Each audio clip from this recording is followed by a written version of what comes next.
Hey guys, hopefully this is gonna help you out. Here's a video of all the terms along with a couple of practice questions. First off, I'm gonna give you this box of words and your question is gonna be some picture where it has a couple of these things happening at the same time and you just gotta be able to label them. The first two I'm gonna talk about is center and point and tangency. On a circle, center, kind of obvious, is in the center. While point and tangency is a point on the circle where a tangent can hit. Keep in mind that basically means that all point and tangencies are points on the edge of the circle. So center's in the middle, point and tangency at the edge. Radius, chord, and diameter, those are lines inside the circle. So radius is from the edge to the center to the edge. So this would be a radius. While diameter, it hits the edge of the circle, and it's the whole, and it passes through the middle or the center of it. So this is a diameter. So that's a diameter. And a chord is just a line that hits the edge of a circle. Particularly, it does not pass through the center. So this is a chord, okay? Secant and tangent. A secant is a line that hits, or a tangent hits the circle only once, so it scrapes by. You could always think of it as like if you go off on a tangent, you are on the circle, and now you're off on your own world over here. A secant is a line that goes through the circle, okay? So this goes through the circle. So in this case, if let's say I said this is A, B, and let me put C over here. So if I said something like AB, what's line AB? From A to B, that's inside the circle, so that would be a chord. But if I said something like AC, that would be a secant because it's both inside and outside.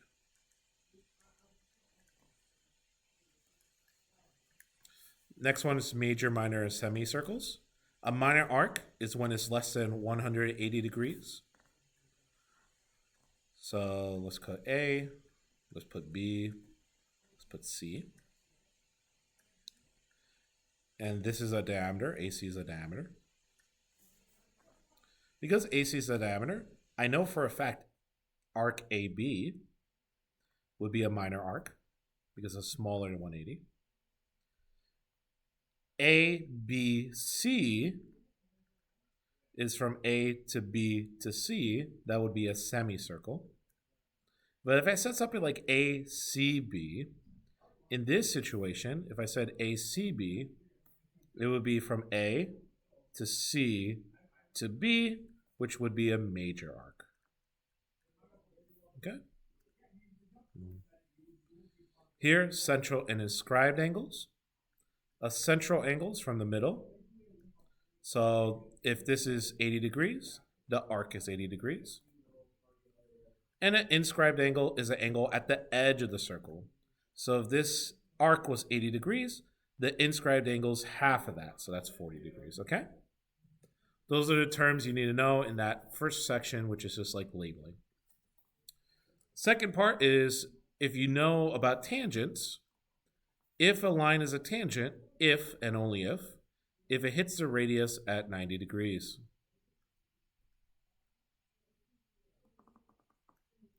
So to test if this is a tangent, I'll say this is like 4 or 3, I guess, maybe a little easier. I'll call this 5. If this is 5 and this whole thing is 13 and this thing is 12, I could test if this is truly a tangent by doing the Pythagorean theorem. So it's going to be 5 squared plus 12 squared equals 13 squared. 25 plus 144 equals 169. This is 169 equals 169. Because they're equal, then yes, it is a tangent. If they were not equal, no, it's not a tangent. If I gave you a situation where I'm looking for a circle or looking for I tell you it's a tangent or a right angle. So I have a right angle symbol here. This is 4. I'll tell you the whole thing here is like 5. What is x? In this case, I would do x squared plus 4 squared equals 5 squared. a little bit of algebra, x squared equals 9, x equals 3. So you just use Pythagorean theorem to figure that out.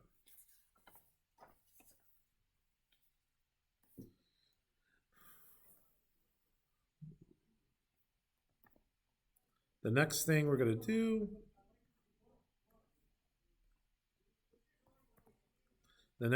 do, is if you have a circle like this, and let's say there's some angles in the center.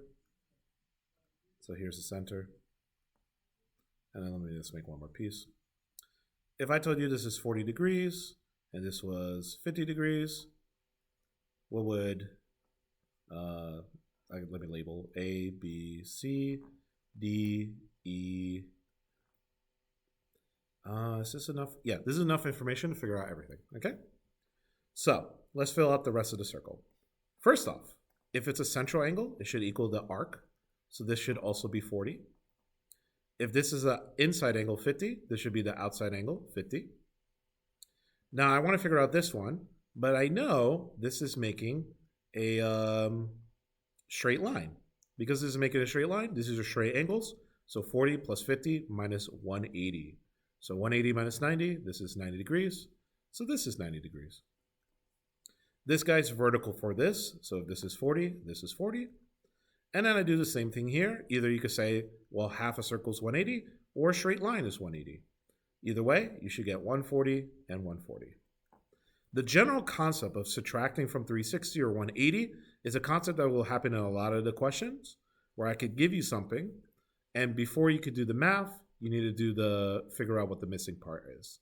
So if this was 70, you have to figure out that this part should be 110, okay? So that's a very common thing to happen. Remember, a full circle is 360 and a half circle is 180.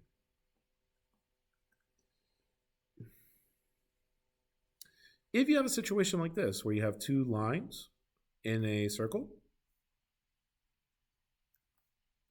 and I know they're equal to each other, these two lines, I automatically know the two arcs are equal.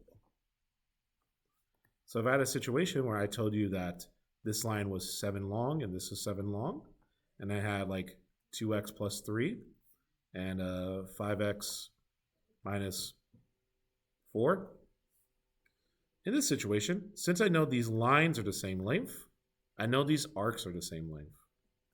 So 2x plus 3 equals 5x minus 4. 3x equals 7. Answer 7 over 3 equals x. On your test, there shouldn't be fractions, but I just made this up on the spot. Other ways you know that the circle is equal is not only if I tell you the lengths are equal. If from the center, I make two lines that hit it at 90 degrees, and the two little lines in the middle, in this case is blue, are equal to each other. If I know these two are equal to each other and they hit 90 degrees, then I automatically know this line over here should equal this line over here. So if I have the right angle and these little dashes, then I know these two lines are equal. Another way I know it's equal is if I know if I have a diameter or a radius, doesn't matter, and it hits a chord at 90 degrees, I know this piece and this piece is being bisected. Because the chords are the same, I know the angles are the same in this case. So I know this angle should equals this angle, or this arc, should equals this arc. I actually also know that this arc equals this arc, because they're subtracted from 180.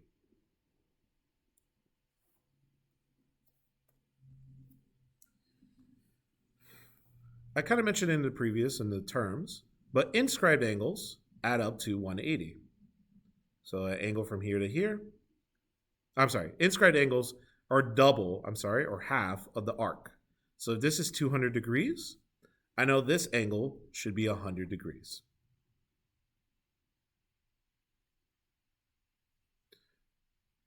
It works in reverse too. If I knew this is 100, then I know this should be 200. If I see that my inscribed angle is a diameter. So like, for example, let's say call this like 2x or something. 2x plus 1, 2x plus 2. Since this is a diameter, I know this angle is 180, which means I know this angle over here has this arc. Because this angle have this arc, I know it should be half the size. I know this little angle here should be 90. So 90 equals 2x plus 2. You also could do 180 divided by 2 equals 2x plus 2. If you want to do it as a setup as a one whole equation. But that equals 90, so that's the same thing. 98 or 88 equals 2x. X equals 44.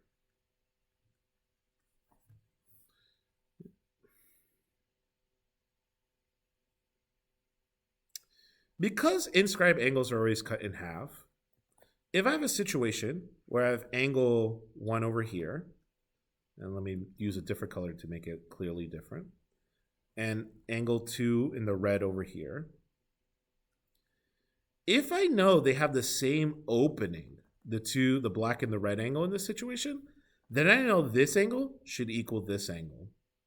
And because they are equal to each other, if I give you an equation like 2x plus 1 and 3x plus 2, you just set them equal to each other.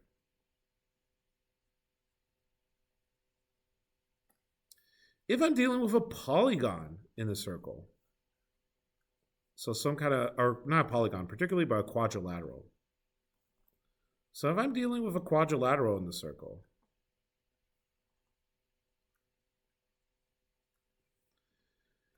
I should know that this angle is supplementary. Let me actually label it, I guess. A, B, C, D. Angle A and angle C are supplementary. So I know that should add up to 180. And angle B plus angle D should add up to 180.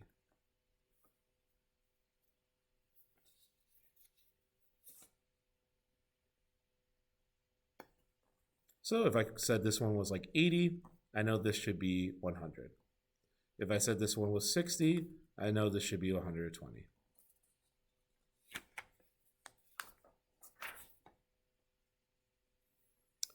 If I have a circle with two lines on the outside, like here to here,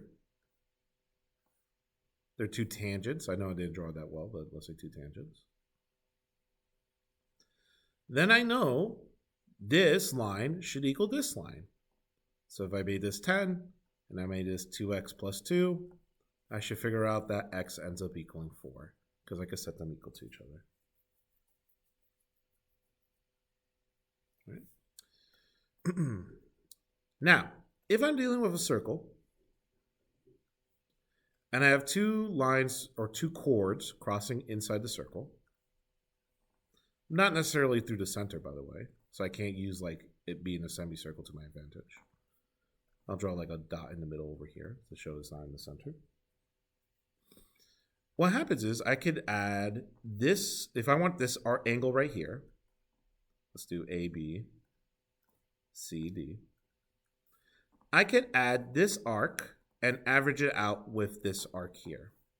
So arc AB plus arc CD divided by 2 should equal that angle in the middle. So angle, I should say BEA. Okay? So it should always equal the angle in the middle here, okay? So if this is 100, this is 80, 100 plus 80 divided by 2, 180 divided by 2, 90.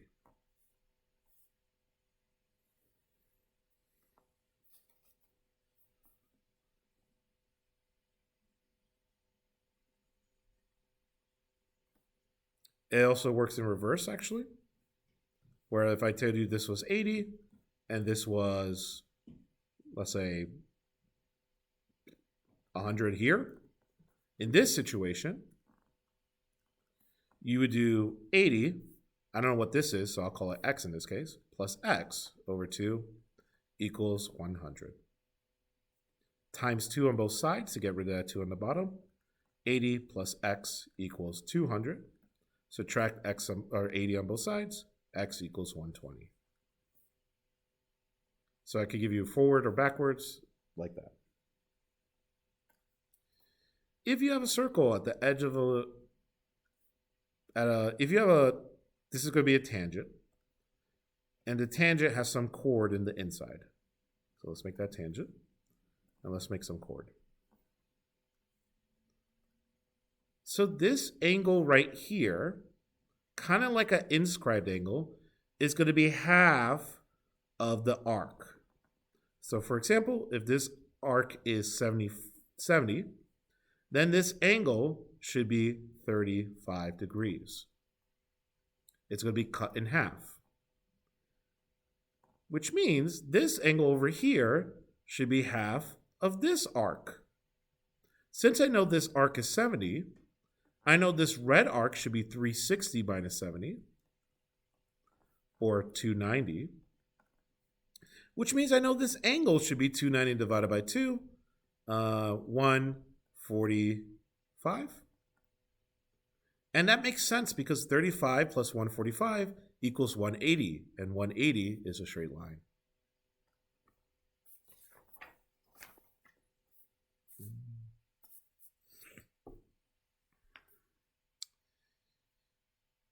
If you have an angle on the outside made by two secants, so let's say this and this,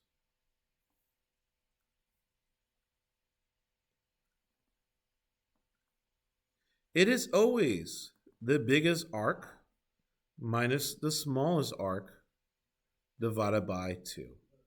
So I'm going to label some things, A, B, C, D, let's call this E out here. So it's always the biggest arc, AB, minus the smallest arc, CD, divided by 2. That's going to equal angle E, okay? Angle E. So if this was 100, this was 40, 100 minus 40 divided by 2, 60 divided by 2. This angle out here would be 30. And again, I could give you a reverse situation where I make this x.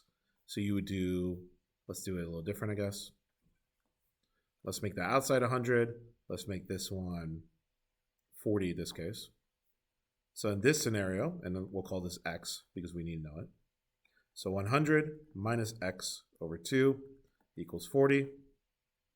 Times 2 on both sides to get rid of the 2. 100 minus x equals 80. A little algebra, 100 minus what gives you 80? 20 equals x. All right. Keep in mind, maybe I don't give you 100 right out, but if I give you a situation where if this is 100 and I tell you this is 60 and I tell you this is 110, you can figure out this little piece in the inside by subtracting it from 360. I'm not mentioning that for every problem, but I'm just saying that could technically happen in any problem where you have to do a little extra step before you can work on it. But you remember is from the full circle is 360.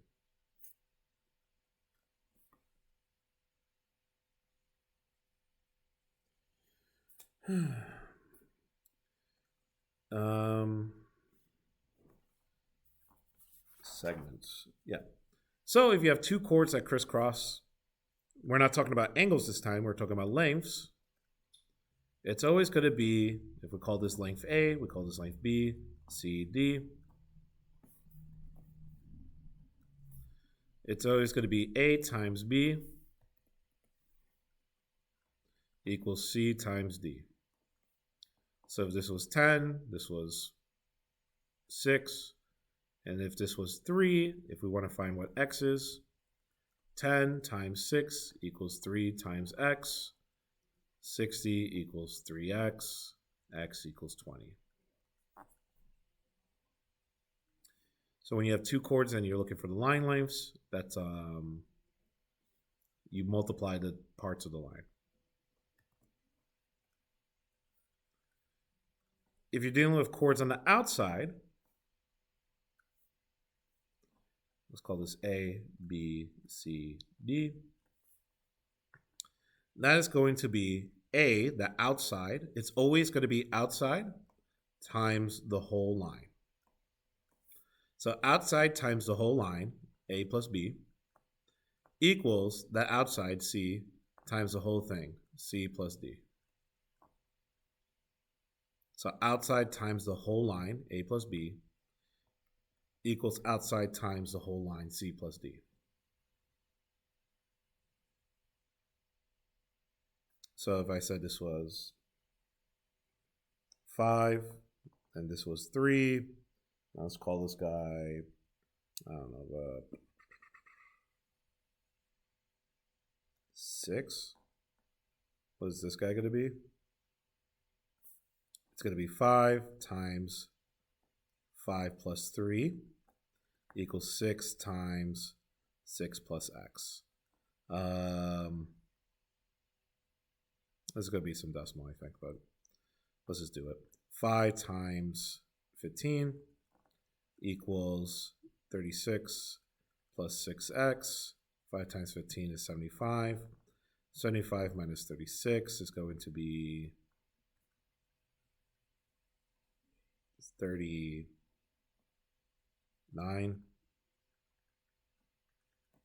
So this is going to be 6.5 equals x. Again, on your test you want fractions, but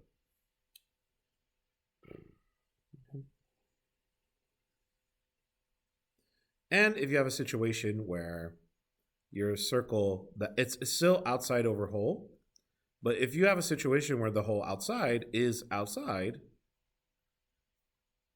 then it's still outside out of whole. So let's say 3, let's make this 9.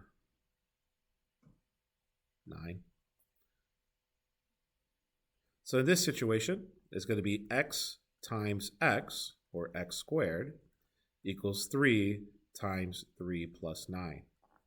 So x squared equals 3 times 12, which is 36. Square root both sides, x equals 6. That should be the review for your test. Good luck on your test.